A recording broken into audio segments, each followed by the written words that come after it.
এডিসির সদর কার্যালয় খুমলুঙ্গের কাছাকাছি গুরুপথ কলোনিতে পতঞ্জলি গ্রুপ একটি পাম অয়েল উৎপাদন কেন্দ্র স্থাপন করতে যাচ্ছে।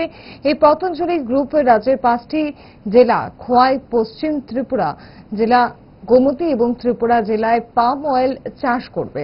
তাছাড়া গোদরেজ এগ্রো ভেট লিমিটেড পাম অয়েল চাষ করবে নর্থ ত্রিপুরা, ঊনকোটি এবং ধলাই জেলায়। এ নিয়ে তাদের সঙ্গে একটি চুক্তিও হয়েছে, জানিয়েছেন কৃষিমন্ত্রী রতনলাল নাথ। মঙ্গলবার তিনি মোহনপুর মহকুমার ফটিকছড়া চা বাগানে অব্যবহৃত অংশে পাম অয়েল চারা রোপণ করেন। মন্ত্রী বলেন, আগামী দিনে আমাদেরকে 4টি জিনিসকে ভর করে আরো এগিয়ে যেতে হবে। এই 4টি জিনিস হল কৃষি, ট্যুরিজম, এনার্জি এবং ফরেস্ট। এই 4টি ছাড়া উন্নতি হবে না।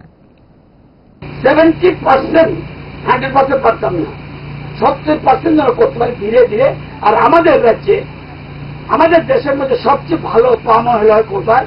সাউথ ইন্ডিয়া, দক্ষিণ ভারতে ভালো হয়। আর কোথায় হয়?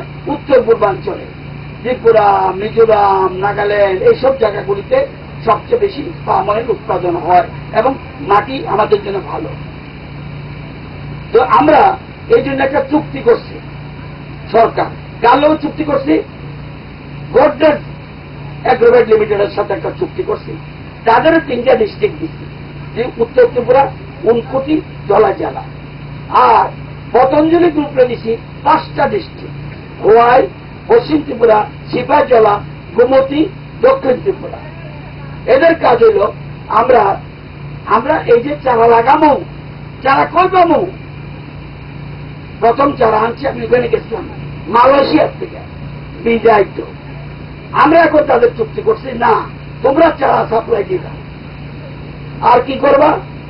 তোমরা এই যে তেল উৎপাদন হইব, কেন্দ্রে বানাইব, আমাদের তো মেশিন নাই, যে প্রক্রিয়াকরণ কেন্দ্র। তোমরা